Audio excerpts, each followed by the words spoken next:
کبھی نہیں ہوتا کہ اللہ کوئی چیز تم سے لے لے اور اس کے بدلے تمہیں بہتر چیز سے نہ نوازے، اور یہ بھی ہو سکتا ہے کہ جو اس نے تم سے لیا ہے اس سے ہی تمہارے حق میں بہتر بنا کر تمہیں واپس دے دے۔ اس کی حکمتیں، اس کی مصلحتیں تم نہیں سمجھ سکتے، لیکن وہ تمہاری تکلیف سے خوب واقف ہے۔ وہ بس آزماتا ہے کہ میرا بندہ میری محبت کے لیے کس حد تک جا سکتا ہے۔ دعائے التجا سب وہ سنبھال کے رکھتا ہے اور پھر ان کو ان ذریعوں سے ہمیں نوازتا ہے کہ ہم دیکھتے رہ جاتے ہیں۔ جب وہ دو جہانوں کا خالق ہو کر ہمارے یقین کی لاج رکھتا ہے تو کیا ہم اس کی محبت کی لاج نہیں رکھ سکتے؟ اس کی رضا میں اپنا دل مطمئن نہیں کر سکتے؟ جب وہ ہمارے لاڈ اٹھاتا ہے تو کیا ہم اس کی ایک حکم پر سر نہیں جھکا سکتے؟ اسی جیسی محبت تو کوئی نہیں کر سکتا، مگر ہاں ہم اس کی چاہت کا احترام تو کر سکتے ہیں، اس سے محبت کرنے کی کوشش کر سکتے ہیں۔ تو پھر کیوں نہ اب اس کے حکم کا انتظار کیا جائے اور اب اس سے محبت کی جائے جس کی محبت قربان ہے۔ ہم پہ تو کیا ہوا اگر وہ ایک پھول تمہیں نہ مل سکا جو تمہارے حق میں ہو، تو کیا پتا تو اس نے تمہارے حق میں،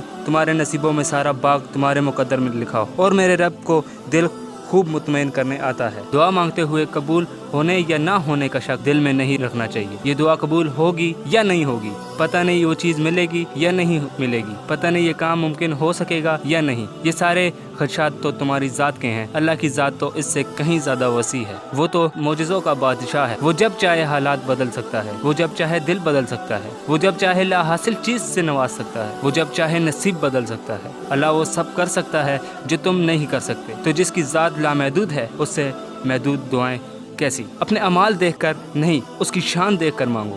جس نے تمہیں بنایا ہے اس سے بہتر تمہیں کوئی بھی نہیں سمجھ سکتا۔ اور یاد رکھو، کائنات میں ایسا کچھ بھی نہیں جو ہمارا رب نہیں کر سکتا۔ کائنات میں ایسا کوئی علم نہیں جسے اللہ نہیں بر سکتا۔